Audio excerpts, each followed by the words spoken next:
Hello, episode of the Design System Social Club. Today, I'm very excited. We're going to talk about hybrids, which is probably one of my favorite topic. And I have like full house today to talk about this. Apparently, a lot of people have opinions. So, first of all, I have Katie. Hey, Katie. Hi, Hi. How are you doing? I'm good. Thanks for joining us.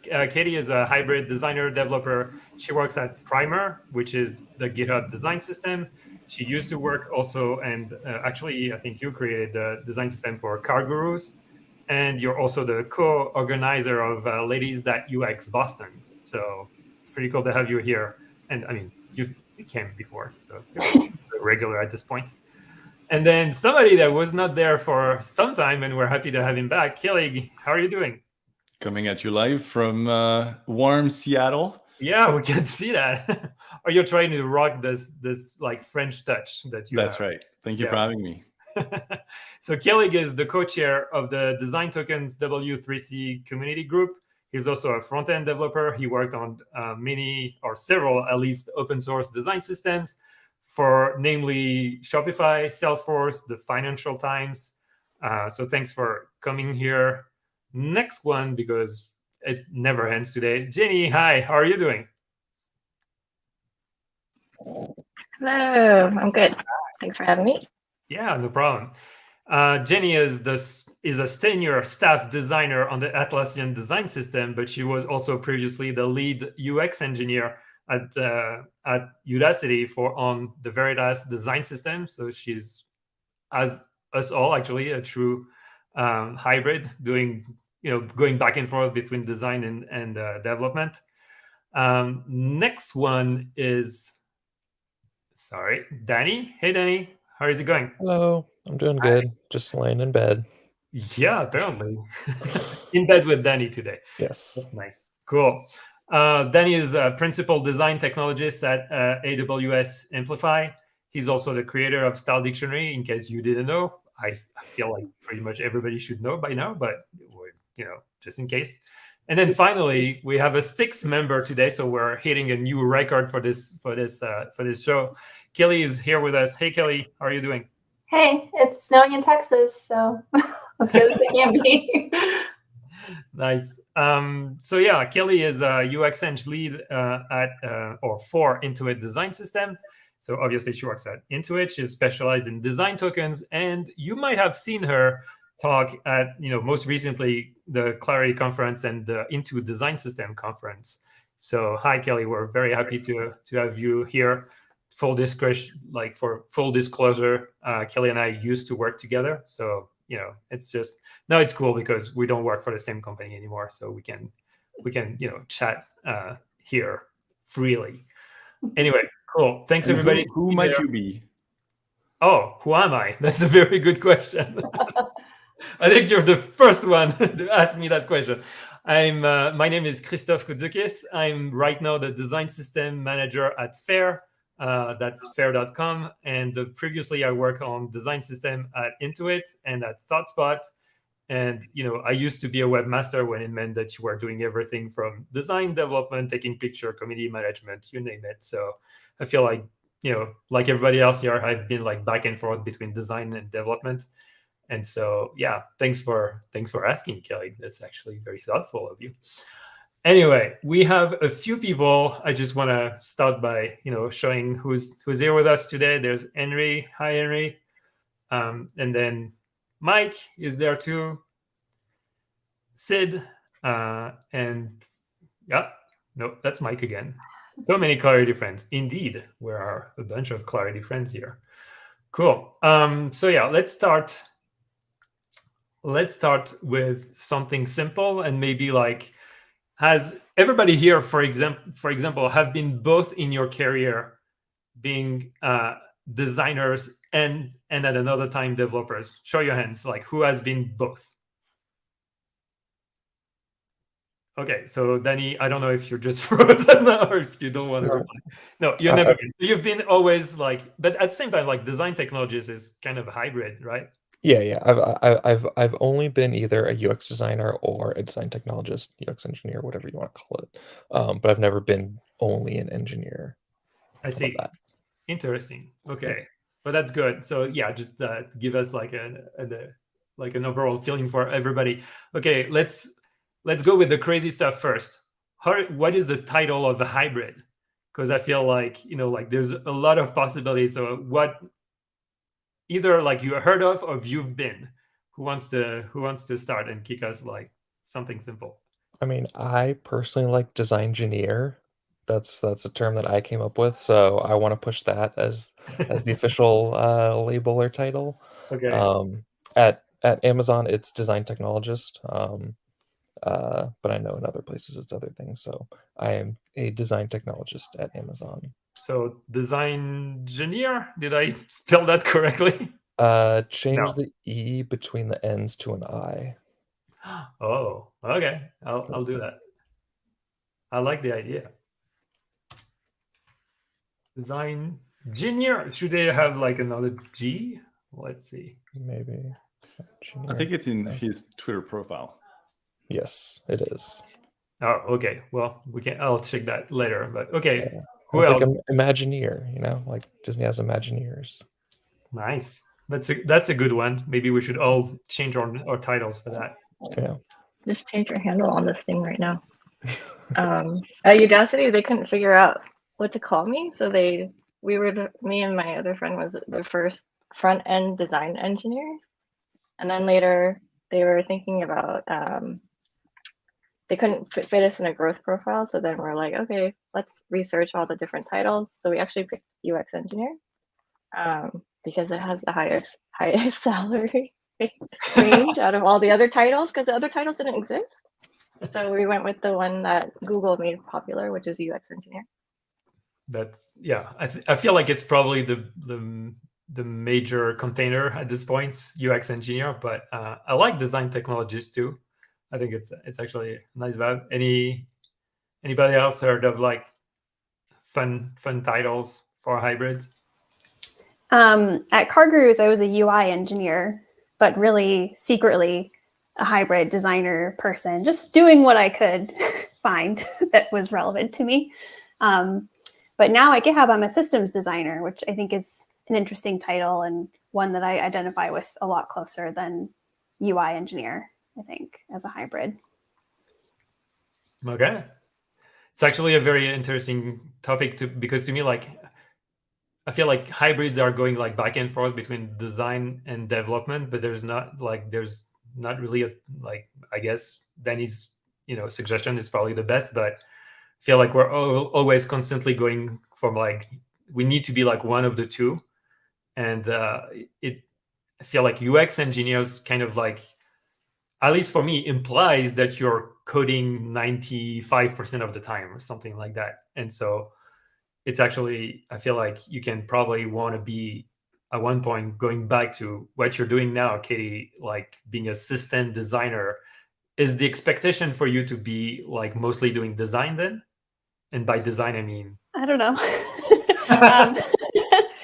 I think the expectation is that you can use whatever medium works for you to figure out the system. And in this case, like design systems work. And I think it's interesting because sometimes you might be like, there could be a week where 100% of your time is spent engineering something or coding something, but another week where it's purely design, you're just hanging out in Figma. So it's like really hard to quantify a percentage of time that you're in code or design. Yeah. Anybody else has like a different experience on this? I mean, yeah, I think it really kind of depends on like at any given week or any given time, like, and kind of what like job, like family, or I guess what team you're on or organization you're in. Like for me, like this week, I've been spending most of my time writing goals for 2022 and like, in like product meetings and stuff like that. And then also writing a Figma plugin in part of that time. So it's like very, very scrambled what I'm doing at any given point, or reviewing like PRs or something like that. So it really kind of depends on the team that you're in and what the team needs at that given point. Yeah, which is cool as like the scale of your team, but at the same time, I feel like like in bigger companies, then like at one point you need to like if you feel good inside of your team, it might not be a problem, but then at one point like at a company level, you need to have some kind of structure to make sure that, like you actually carve out space for this kind of people that don't fit in any box. So yeah, I don't know. Anybody has suggestion about like what worked for you or what didn't work for you in terms of career path or ladder or growth, or maybe like things that you wish you've seen? I for one feel like like it's true that usually like having a ladder for hybrids is always problematic. But anybody has seen something that worked or thought about what could be working?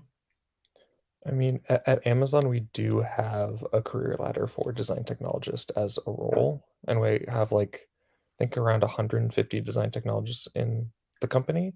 And so we do have very clear like expectations for like, if you're a design technologist at this level, this is kind of the type of work that you should be doing. And obviously there are kind of design technologists that are more design heavy or more front end engineering heavy, but with kind of the role guidelines, it kind of fits both of those things. I think one of the things that, this has come up a lot of times recently with me doing either interviews or doing like reviewing promotions and stuff like that, like people not having enough technical influence or kind of technical work, and it not kind of meeting the bar for like a design technologist role, because we have very clear like guidance of, you need to be influencing the actual technology and not just kind of doing pure kind of UX like design work. So definitely having like a role that's carved out for hybrid that has very specific and kind of measurable expectations for each of the levels is very important. Yeah, for sure. Anybody else want to chime in? We've been talking about putting, like what Danny said about putting like UX engineering under design technology. So you have folks that are maybe more on the prototyping side, or there are folks that focus more on like the front end engineering part. And it's all about like, how do we all work together? And I think that's an interesting take, is like, how can all the existing hybrid models kind of like, is there a home for having these specialties under like a giant umbrella? Mm-hmm.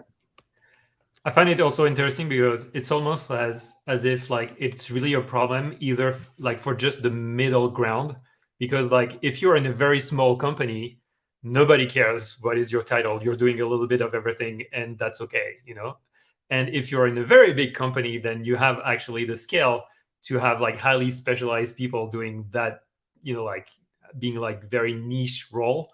But in between, this is where it actually gets tricky, because you're like, yeah, do I like actually, where do I sit? What is my role? Does it make sense with everybody? I feel like this is almost like probably the most uneasy space. And I know, for example, that as you said, Kelly, like at Google, even UX engineers have two lenses, and one is more on design and one is more on the engineering side. Anyway, but yeah, I think it's part of the tricky thing. And also, like, I feel like probably the key part is also the mobility move between them, like being able to like say, hey, at one point, like I want to move back to this or that, right? Actually thinking about that, Jenny, I feel like you were like really like a lead UX eng, and you went back to design in some aspects. Like, can you tell us a little bit like what was the reasoning there? Like, what do you feel like you were maybe like more excited about doing, maybe less code and more design? I think like there was one time where, so I was a web designer for many years, so I was always designing, bringing everything to life, and then went to a role where I was on the ecom team, and I was just a developer, and I was there for like 2.5 years, and I was just like really, really bored out of my mind, and so I literally quit that job like cold, because I feel like that was just telling me I needed to have that creative side in me. And so I was searching for generalist roles and just hybrid roles. And I think back then it was a little bit more pigeonholed. So it's like you have to be developer, you have to be designer. But luckily I found Udacity, and the head of product at the time was like, oh, we love generalists, you know, and then so they made up that role for us because they found 2 hybrids at the time. And that was really cool because you can kind of switch, and then we were good pairs because I was kind of focused more on the design tooling and infrastructure stuff and the whole workflow end to end, and he was more focused on the engineering side, you know. And I think I've always been leaning towards design, and I've always been adopted by design teams and all that stuff. So when this role opened up, I was kind of like, you guys are you guys open to like hybrids? Because I'm an engineer right now. And so we did the whole interview process and actually worked out really well. And then just kind of like not coding a lot anymore, but it's okay because I have a whole ton of engineers that are much smarter than me now and can code better than me. And so I can focus my design side again. So it's kind of like going full circle again because we started with web design. So it's kind of nice because I feel like I'm learning a lot because it's like relearning a lot of old stuff and like going back into that craft is kind of nice versus coding. But like I do miss coding sometimes, not gonna lie, but I don't have time for side projects. So yeah. Yeah, I was about to ask you, do you miss coding? So that's good. We actually have a question, so maybe that would make sense. When switching jobs, do you feel the pressure to pass as either a good designer or good developer to get in first before you can actually do hybrid work? I think that's a good question because, like, you know, like, well, I start, you know, like I have like over 20 years of experience now, but usually what I say is that at the same time, I have like half and half, you know, it's not like I'm not a 20-year-old, you know, like 20 years of experience as a designer or 20 years of experience as a developer. I roughly have like 10 and 10. So sometimes I do feel, you know, like it's actually can be challenging to, you know, like be at the level that you feel like maybe you should be because you've done, you know, like more different stuff, but not as deep as maybe other people. And that's just me. How do you all feel?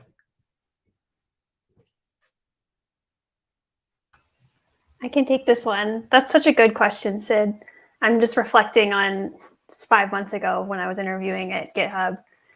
My gut was to say no, because I think at the time I was really looking for a hybrid role. So like when I was phone screening, I would basically say like, please do not put a label on me as an engineer or a designer. Like I want a role that's not going to care so much, because I was at the time being kind of forced to be an engineer too much.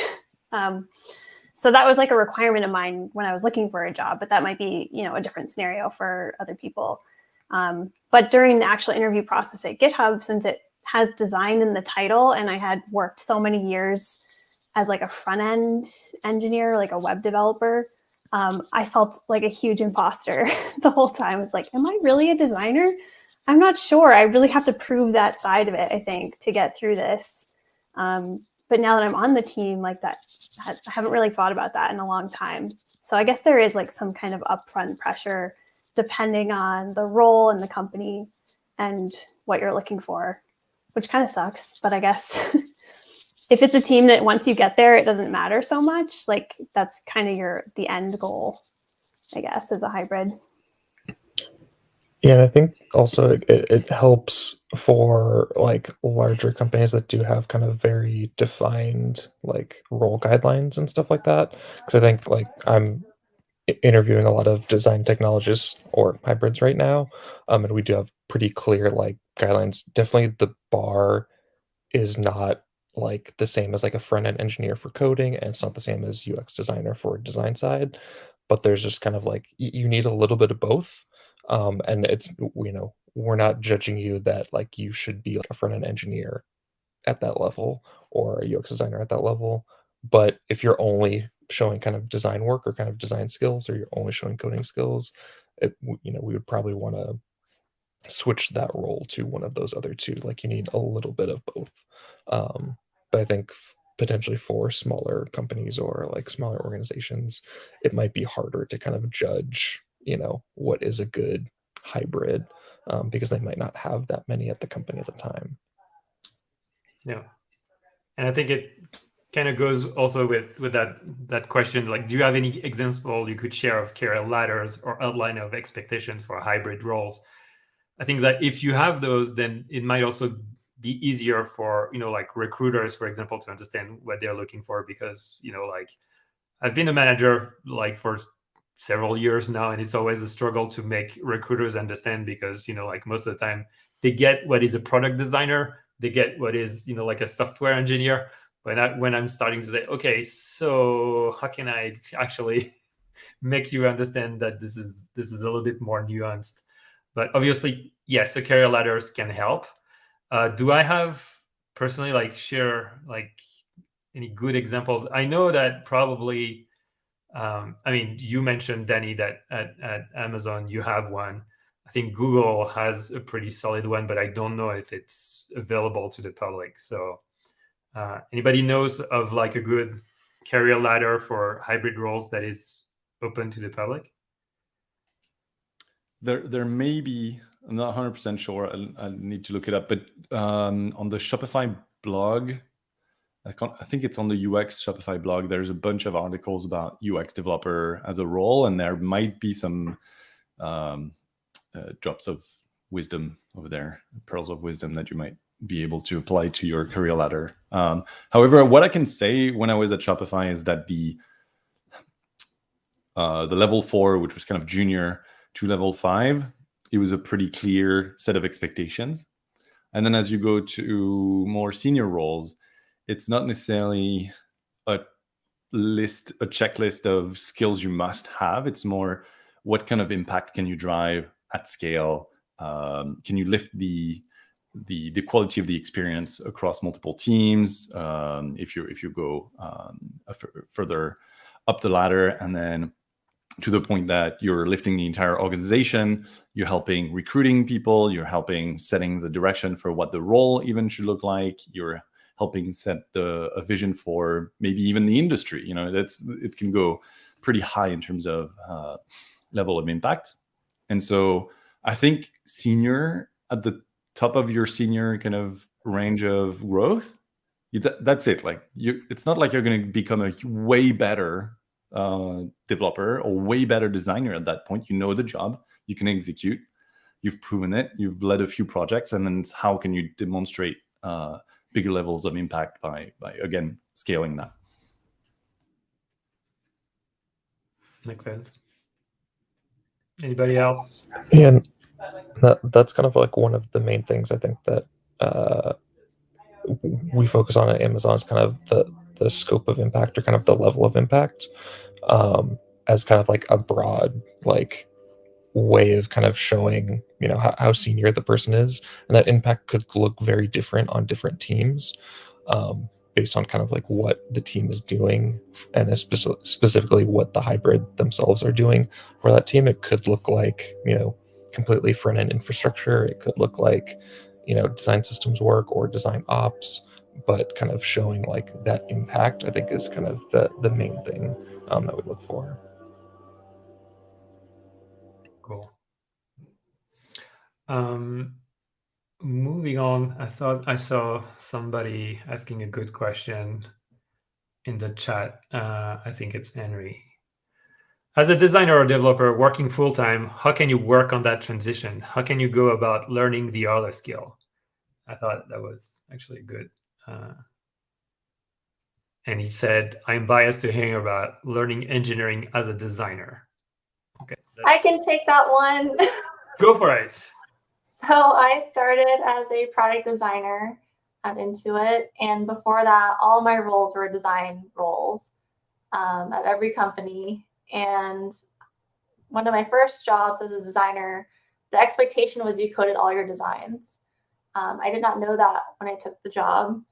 And so one of the ways I learned was sitting in on a lot of code reviews. I would just sit in and listen to what was being critiqued, what some of the suggestions were, and I would just kind of internalize that and learn when I was coding my own designs. But I worked at a very small shop. We didn't really use anything sophisticated. There were no PRs. You kind of just pushed a main and wished said a little prayer before doing so. And so it wasn't until later on in my career that I got more serious about learning React, and I saw React as a way, as like a gateway drug, a gateway into engineering, because you're working with JavaScript, but you're also doing front end like CSS. You're doing a bunch of more like website front end type of work.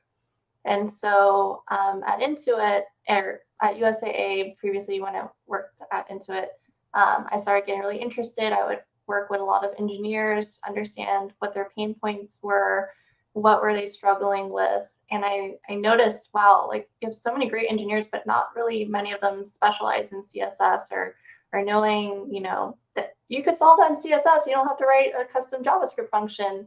And so I really took that as an opportunity to like teach others and work on docs and really helping people learn and understand. And so when I came over to Intuit and I saw potential to do the same kind of work, even though I had been a professional designer for my entire career, I kind of jumped into this role and said, hey, I think I can do this and I think I can learn. And so I just sat with engineers, listened, YouTube, Stack Overflow, any resource online, and it's been really rewarding. And I encourage folks, if it seems scary, if I can do it, you can do it. Nice. Thanks, Kelly. Anybody else want to share their first transition, if you started like one way or another? How did you go about it? I think that's super key, Kelly, because you're talking about demonstrating having a growth mindset. That's super key. Like on my team right now, we have tons of hybrids. They're actually not just designers and developers, but we also have developer content designer. So like, I feel like our team is like, it's perfect. Like Henry's asking this question. He's on a design systems team. It's perfect for people to like pair with each other on stuff. And so a lot of the times we have like grads that come in and they'll express like interest in design, or like an engineer will express interest in design or something. So we'll actually pair them on a project with a designer, and they're actually learning along the way. And so I feel like that happens, a lot of cross-pollination happens throughout projects with people reaching out, expressing their interest, and then we see these opportunities where we can pair them together to learn about each other's craft, which is really cool. It's been working out very well. Nice. Yeah, I can go as well. So one thing that you want to look at first is, what does good look like? Do you want to be shipping to production eventually, or do you want to be prototyping and just having code pens that you can share with your team and just help them understand your vision as a designer a little bit better, a bit closer to what the end result will look like. And then second, depending on what your organization looks like, can you find folks that can mentor you? And I think Jenny, you were mentioning that. Can you get your manager to support, put you in connection with the right folks who can support that growth, so that you're not on your own and you're going to be supported all the way. And then that can be reported back to your manager. Your mentor can report back to your manager and see, okay, this is realistically where this is going. We should keep going, or we should stop the mentorship there. And having this great relationship with another dev or somebody who's been through the exact same journey. And so those two, defining what good looks like, or what a first step might look like, and then finding great support structures. Yeah. For people also a little bit more junior, Kelly and I, when I was at Intuit, we had an intern that was a designer and an interaction designer that wanted to be in our team because he wanted to have like a little bit more like technical experience. That was, I think, his own terms. Bottom line is like, I think that he wants to stay a designer. It was like, oh, okay, but no. But it was still like, I think, like his internship was still like, he learned a ton, I think, and he had like definitely like opportunities to help us like build tools for designers and developers and stuff like that. But it was also like, that might be also a possibility if you're like more junior, like try to have an internship with something that is maybe closer to, like more technical stuff. The other thing that I wanted to share with you all, and I think you're gonna appreciate it, is that I actually had a conversation today with one of my designers on my, on the design system team, and he mentioned, and I think it's kind of funny because I feel like a pretty common scenario is, like you're a designer and then you're like, oh, but CSS is interesting because it's all about like style and how things look, and maybe I can learn that because it seems like pretty straightforward. But there's a new path now, because the designer in my team was basically saying that now he's like opening VS Code to change design tokens.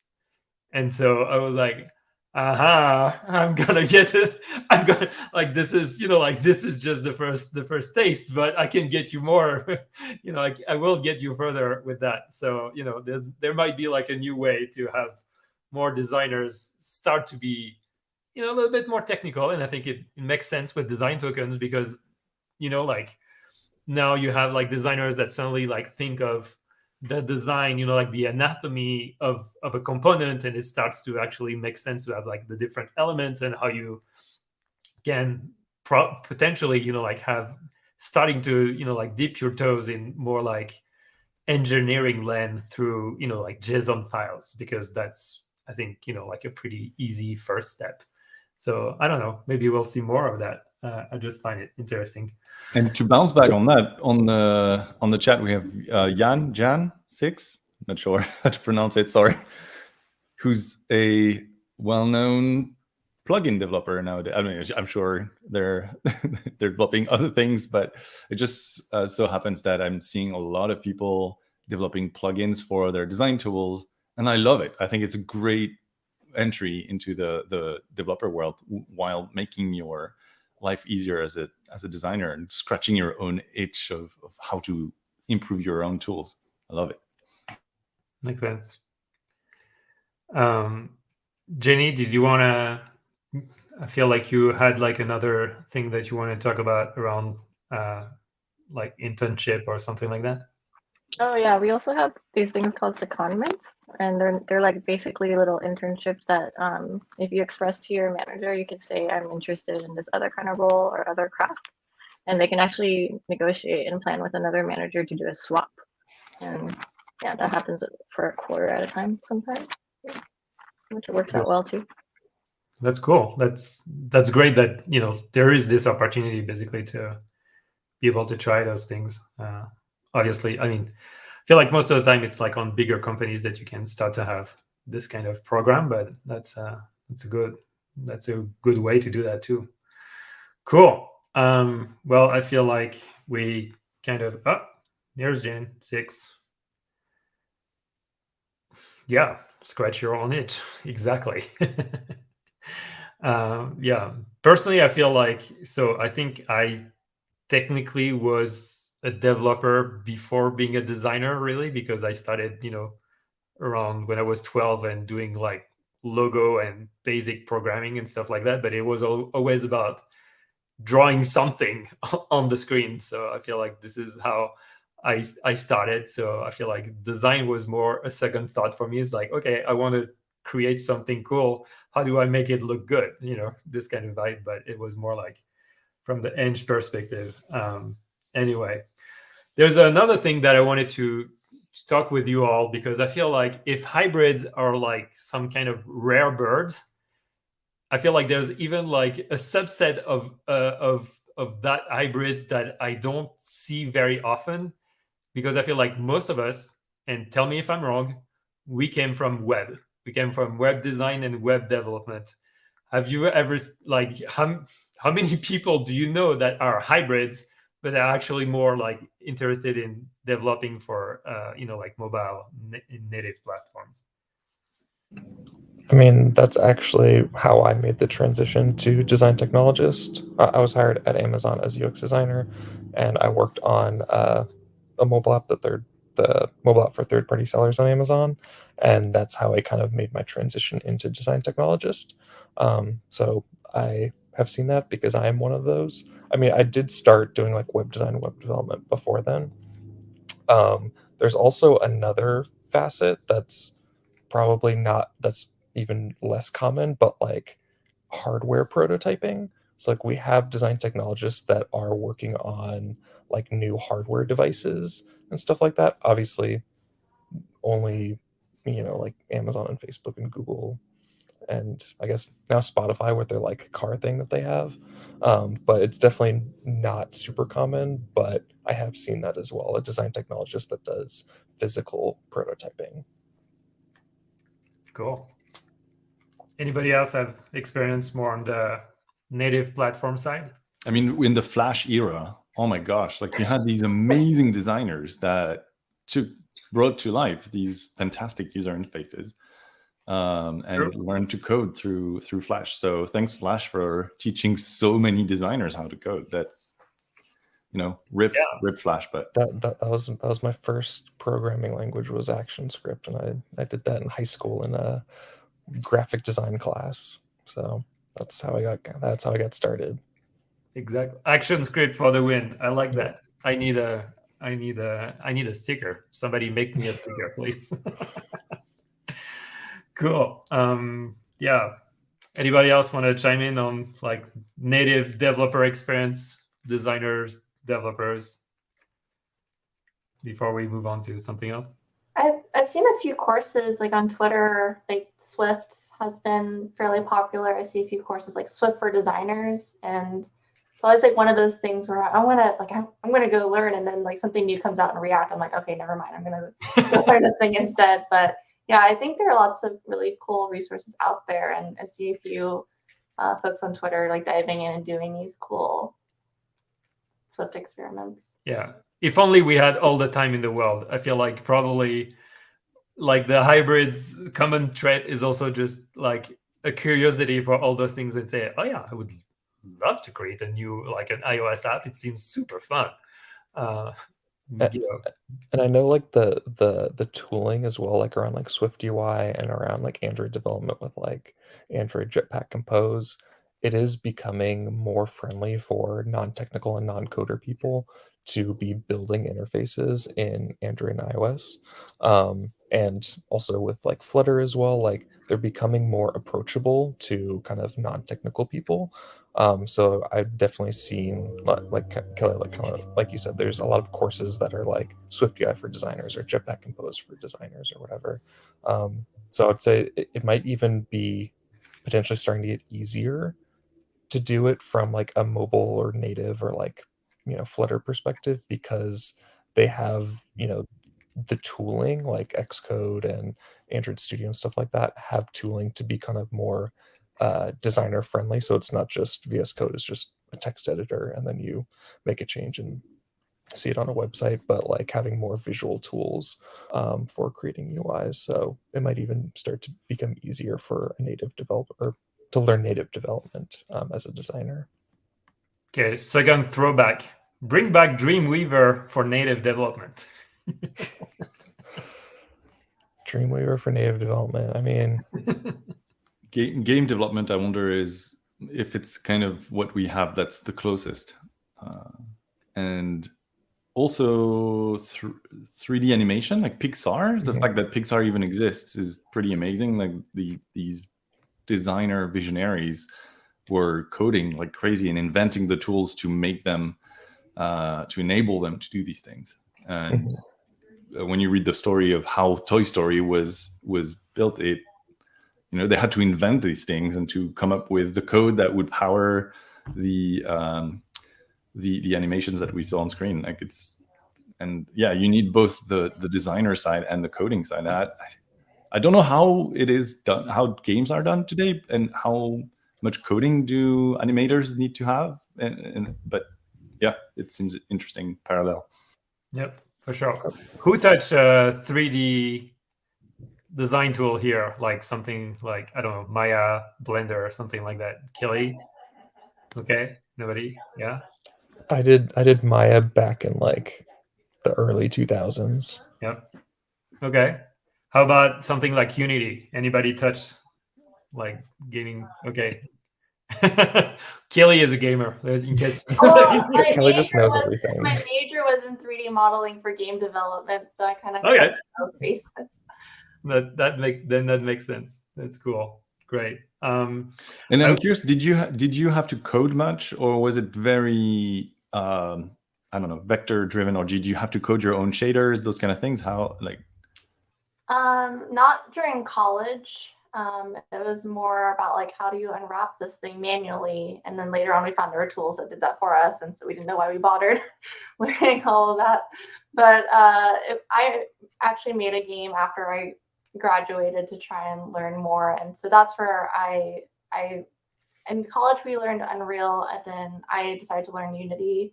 So I picked up Unity and had to like code my own scripts and figure out how the heck to make this thing move forward. But it was really fun. I really enjoyed it because there's so many different pieces. You got to think, there's creating the model, then you got to texture it, and you got to animate it, then you got to write the code to move it, and all the collision logic and the physics logic and the environment and sound. And there's so many different pieces to learn and talk to other folks. And I personally found it really rewarding when you could just do a complete end-to-end for, you have a goal. Like, you want this thing, like I jump on this block and something happens. Like, you just think of a scenario, and then you got to think of all the things it takes to get that one thing to work perfectly. And so I love game development, but also like web UI. So I think there are a lot of lessons that they can kind of share, and especially today, Blender is pretty popular for throwing together something in 3D, and I see a lot of folks using that. So yeah, I'm glad we've come so far from having to purchase these licenses for these, and then being able to like use these open source tools now. It's great. Yeah, it's interesting. I want to try an analogy, but in my experience, it's like using a tool like Blender or Unity is a bit like learning how to play an instrument. Like, you don't have to know the music theory to do something, but at one point you'll be limited if you know or not, like basic, like the music theory. And obviously the analogy there is knowing how to code, because like you can do a lot of stuff not knowing how to code in those applications, but at one point you start to like need to learn, like maybe like the first scale or something like that. So you're like, okay, this is how I can actually improve a little bit what I can do. But yeah, this is how I see it personally, but I'm a musician, so maybe this analogy is coming from that. Anyway, cool. I feel like that's kind of like what we're talking about, is being a hybrid, is like going down all these little rabbit holes and like learning a really wide scope of things. Not that you know all of those things really well, but like you keep them kind of tucked away for when you want to explore them more. So like maybe Kelly could go back to game design at some point and kind of like go back down that rabbit hole and like learn it a bit more and refine, and then not think about it for a couple of years. Like, I think that's just kind of a natural trait of a hybrid. Yeah, makes sense.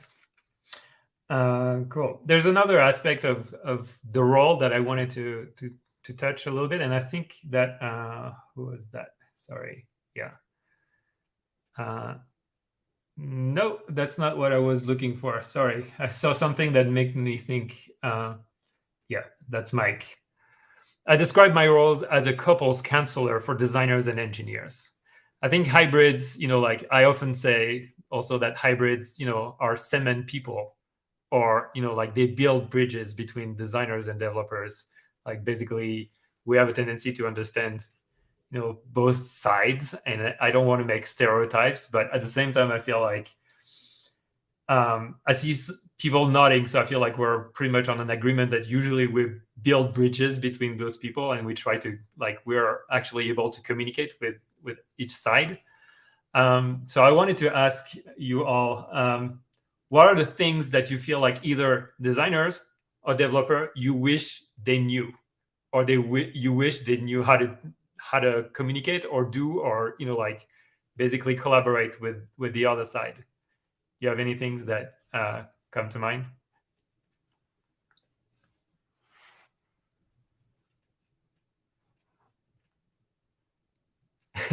That's so hard. It depends on the scenario. Like, what I want everyone to know is that you should listen to each other and not be judgmental of the other side. Like, oftentimes designers will get feedback from engineers that something's not possible. So they have that idea in their head that all engineers are going to tell them their designs are not possible.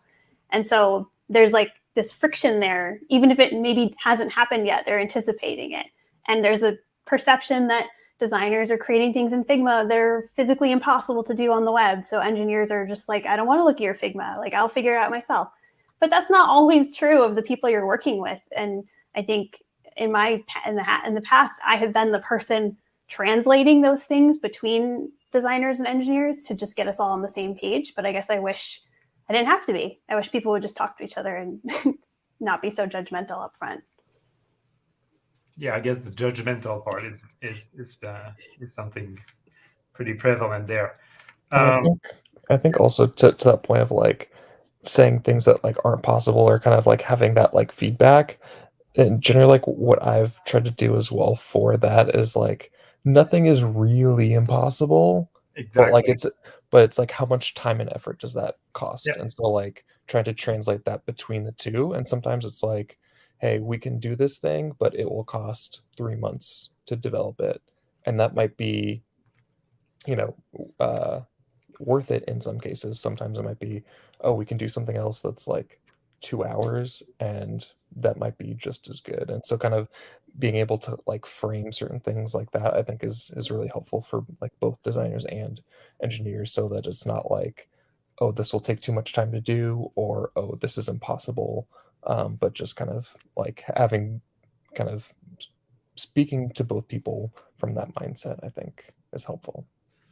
And Yeah. to build up on that, I think not only the cost, but the opportunity cost of not doing other things as a result, and to be like, okay, do you really care about this thing compared to this other thing, and try to weigh those options, because not just saying it's possible, it's going to cost 3 months might also give them the sometimes make them feel like you don't really want to do it. And it's like, well, no, I do really want to do it, but what you really want us to do like this thing or that other thing. So yeah, it's fun to have those discussions. I think it's also helpful for like those discussions as well, like to be part of like a shared roadmap. Like a lot of times teams, there's like an engineering team and like a product or design team, and they both kind of sometimes live in different worlds of like, here's like the product roadmap, and then once the product design roadmap is set, then it's kind of handed over to the developers to kind of figure out how to do. But having just a unified roadmap and prioritization so that everyone's kind of on the same page can be really helpful. So like, okay, like you're saying, like this could cost 3 months, but what is the thing that you're giving up to do that thing for 3 months? It could be this other feature, and that might be more important, or maybe this thing that they're asking to do is more important than the feature or something. So just kind of having that shared like mindset of, you know, you're all working on a product, and at the end of the day, the user sees what's developed and deployed. And so kind of working backwards from you know what the customer would actually get, and kind of having that shared roadmap and prioritization.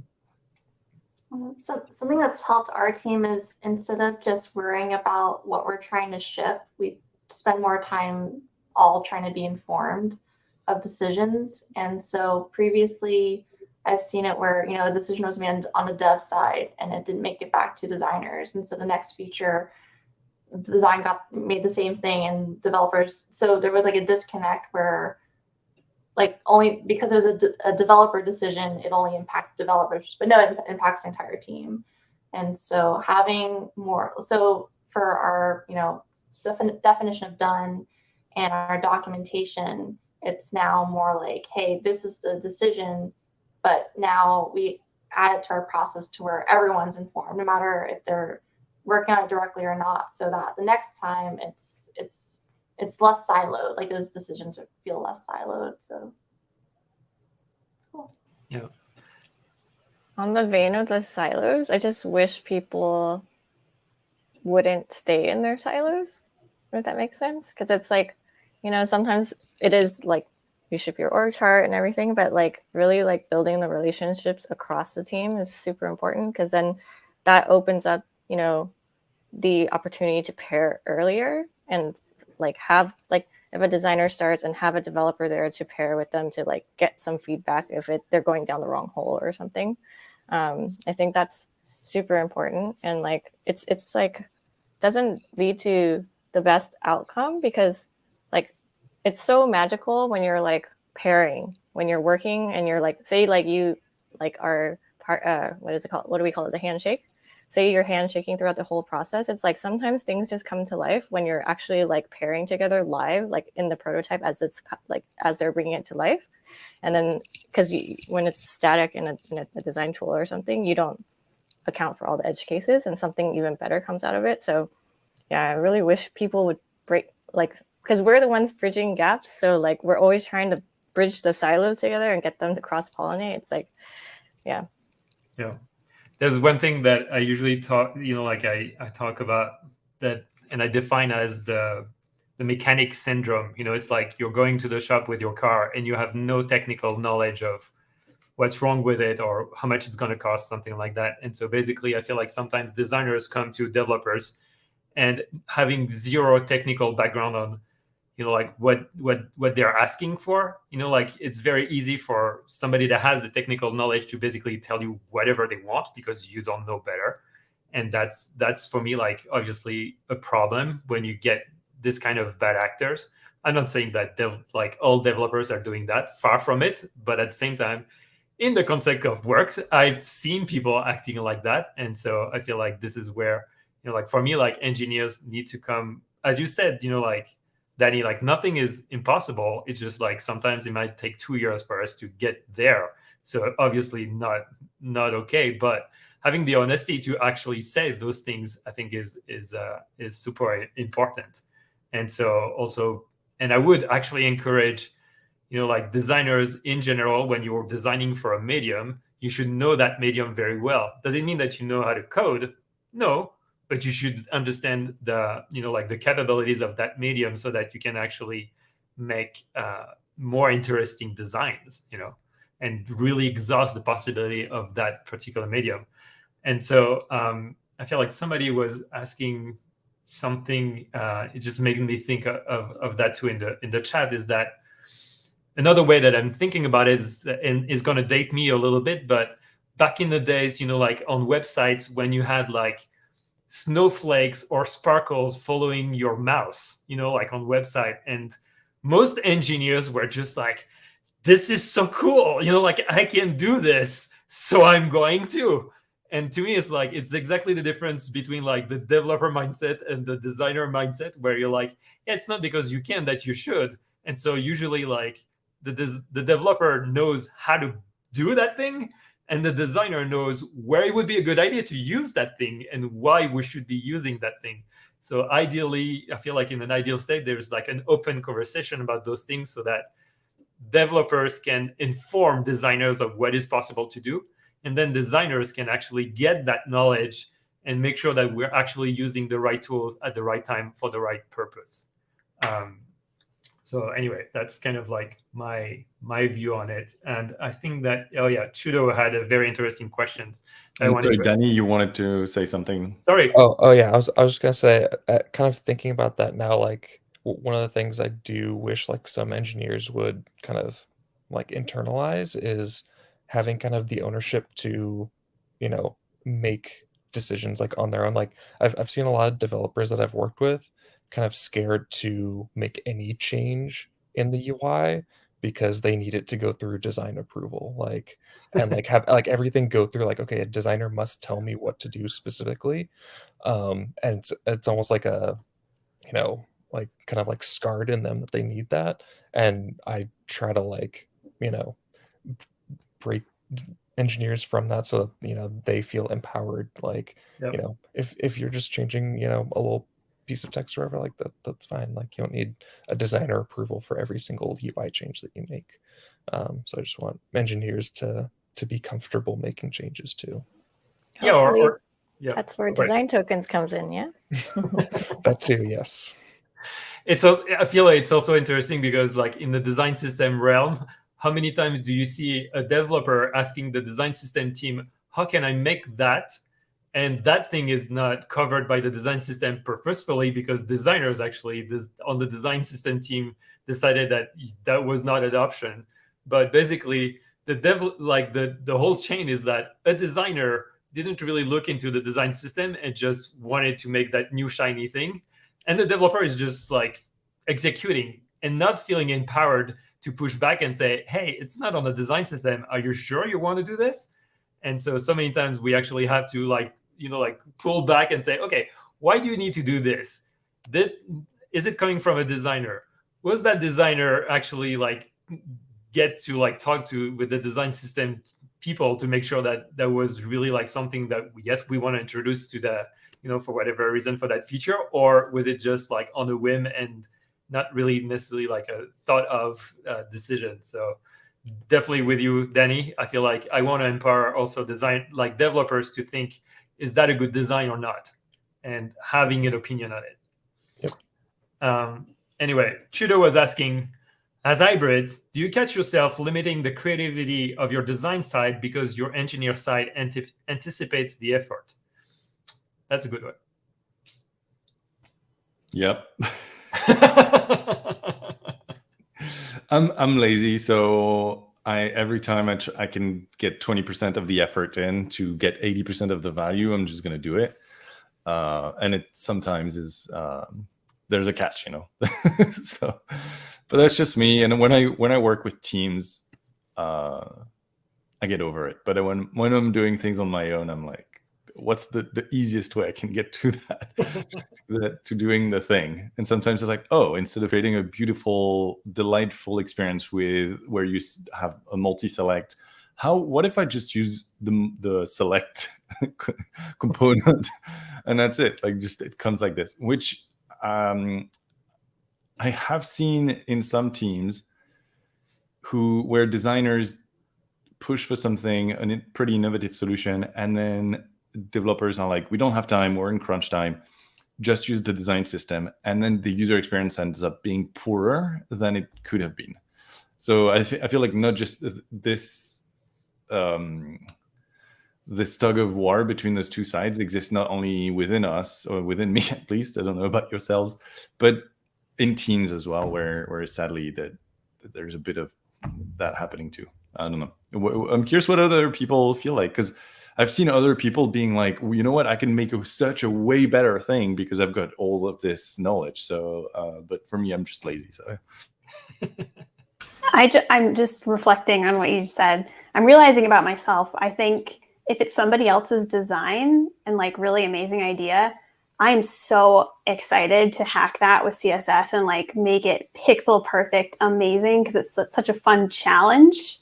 But if it's my own, I will start and then I will be like, never mind.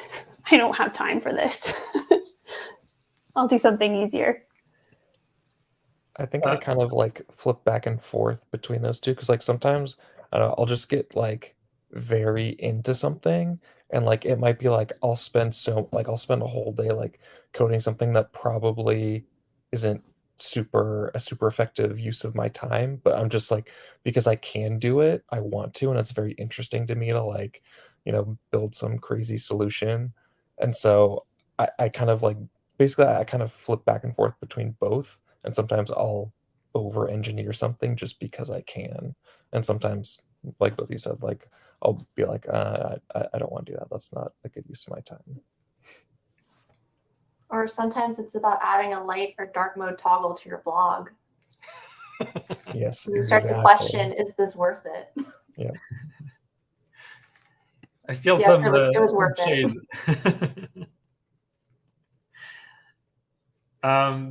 So yeah, anybody wants to have like another opinion on this? I can go too, but I feel like sometimes, I don't know. Yes, I feel like in an ideal scenario, you get excited, and I think this is where it's interesting. Also, sometimes when you have a designer that has like no technical background and brings something and say, "Oh, it would be so cool if we could do that," and having that push, from the like on your engineer, like under your engineering cap, and say, "How can we actually make that happen?" Is so interesting. But obviously, yes, when it's for yourself, maybe you have like, oh yeah, no, I don't want to, for whatever reason, you can just decide to not go that route. So I still think it's interesting and valuable to have people asking like genuine questions, like, is this possible? Because I don't know, but maybe you do, and so I feel like we still need to cultivate that spirit, say, well, maybe not now, but let me think about it a little bit more and things like that. So when you're having both caps, I definitely feel like I might be a little bit more like Kellig, but when it's coming from an interesting challenge from somebody else, there's also like the opposite. Like when you learn how to do a cool thing, like in CSS or whatever, you're like, where can I put that thing? Because now that I know how to do it, like what would be a good occasion to like use, like that knowledge that I didn't know how to do like, 2 days ago. So. But that discussion is interesting now because pretty much anything, and I think, Danny, you were pointing at that earlier, pretty much anything is possible at this point. Yep. Technically speaking, you could even write your own rendering engine in WebAssembly or WebGL or whatever and just make shit happen. It's possible. Yep. But the Alexa used team to did be do that. Sorry? The Alexa team did do that. They have a full rendering engine built in like C++ and WASM. So, wow. Well, see, anything is possible. But then back in the days, I'm going to sound like a boomer right now, but it's, I mean, IE6, IE5, and then you had Firefox 1 and whatever it was called before that, Phoenix, I think, and so you were dealing with alpha stuff or, Microsoft shipping buggy engines to millions and millions of computers, and you had to deal with that. Like you literally could not do certain things. And now it's more like, okay, so how can we make this not only really good in product design, really good creatively speaking, but also accessible performance? So you like this kind of cherry on top / meets a lot of engineering and legal requirements sometimes, and security and all that. So it's a bit of a different conversation than we used to have, I feel like. But yeah, this fun. Those kids those days have it good. We used to sweat. We used to round corners with multiple images, the old-fashioned way. The only true way. True developers do it this way. Yeah, like web fonts. Remember web fonts before they were a thing? Like, yeah, you could use Flash. images. Or you could use Flash to render the text. I remember that one. If I had known that, I would have all my buttons would have been squared off. Cool. Well, we're basically like over 1 hour of discussion, and I feel like we could go on and on. But there was like one thing that I wanted to talk about too, is that I personally sense that hybrids has a tendency to gravitate around design system in general. But do you feel the same way? And do you have I have my opinion about it, but why do you think this is happening now? Or what do you think what is the reason why hybrids are actually more inclined to go the design system in design system teams? So I can go. I have a theory, and I'm curious to hear what other folks think. Because we're doing all that glue work, we're involved a lot in how people work, and that's basically the work of human factor researchers, ergonomics researchers.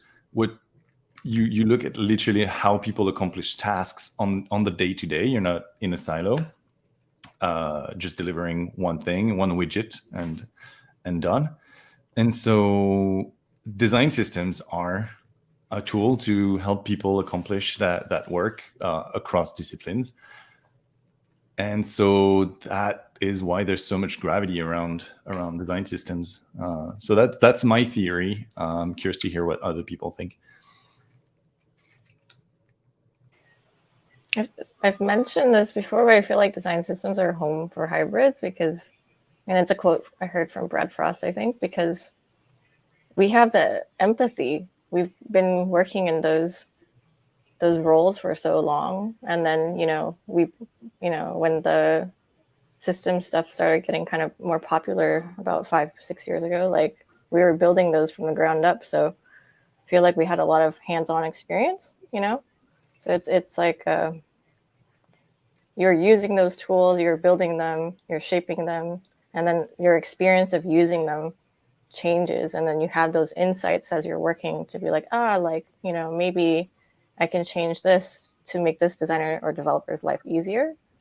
Like I have this example of like, we used to, when we built the sketch library at Udacity, like we had like, I don't remember how many colors are in the color palette in the little palette tool, but like, I think it was like 1 off. And then we decided to put just one invisible palette in there. And all it did is line up all the different colors in each row, 1 per row. And that just made all their lives just so much easier just to pick, just because it was just like 1 off, because all of a sudden it lined up, and then when you publish a library and then a designer sees it and then they're like, oh my gosh, this is amazing. And it's just a small little moment, but like it's you living and breathing, working in those tools that you can come up and have those ideas, which is really cool, I think.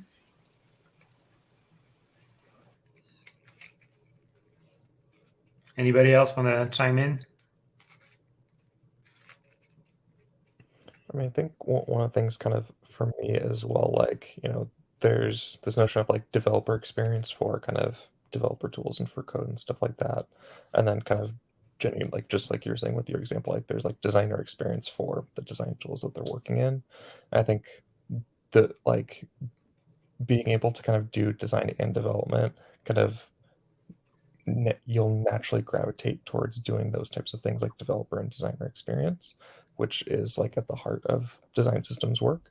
And so I think that's another reason why like hybrids tend to gravitate towards design systems, is you're able to delight developers and delight designers with how you build a component, how you document it, how you have a Figma plugin or integration, or how the sketch file is organized, and like just doing that type of stuff is delightful to people.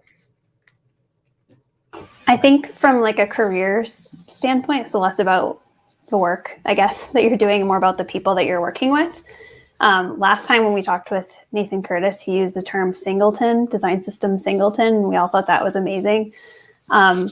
If you're somebody who's like used to being kind of the only hybrid in a company that's more focused on product design, maybe you have like started your own little design system of sorts. Working on an actual design system team with other hybrids, I think, is how you can elevate your career. Because at some point you'll hit a wall if you don't have people to collaborate with who can help you become a better engineer or a better designer.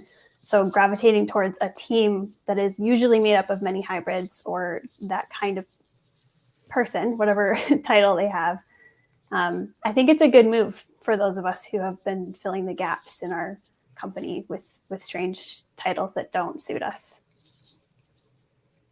Cool. Thanks. Well, I think probably we need to wrap up now. And personally, I need to go and pick up my kids, just life. So we might need to stop there. But before that, I mean, we talked about, hybrids in many different dimensions. I just wanted to ask all of you, do you happen to have open roles in your team right now for hybrids that you want to pitch a little bit? Because I feel like that would be a good opportunity. Anybody has open roles right now? You do? Okay, I do. Go for it. We have one design technologist role open on the Amplify team. And there are also probably opportunities to get other ones. There's actually no design technologist role when I joined the team, but I just started talking to the Amplify team and I wanted to join. And so I made space over there. So there's definitely room for more people. And also just there's tons of design technology roles open at Amazon in general. So if you're interested in working in Alexa, AWS, anywhere, I'm sure there's a design technology role open somewhere. Cool. Thanks. Anybody else? Oh, I'll go. Oh, Katie. I'll go real quick. Yep. Primer is looking for a new design infrastructure director. So if anyone's familiar with Diana Mounter, this is her old role. She's now the head of design. So yeah, check it out. There's the job posting. I think it's all over LinkedIn and Twitter. Nice. Cool. And yeah, I'm, as I mentioned earlier today, but I'm the design stand manager at FAIR. And right now I have 2 open roles for UX engineers. So obviously, like, if you wanna join, we have pretty much like open roles for everything. So you can also look, even if you're not a hybrid, you're cool too. And let me just shamelessly put like fair.com/careers, where you can probably see all of our open roles. This is a pretty cool company. I'm pretty happy to be there. So I will definitely encourage anybody to give it a try. Cool. Thanks everybody for coming. I thought it was super fun. I'm happy that we totally broke the record of number of guests for this episode. So thanks you all for coming. It was really fun. You all are my peeps, and I love you. So thanks for coming. And We love you too. yes. Until then, and as Danny would actually say, stay fresh, cheese bags. Bye. Bye.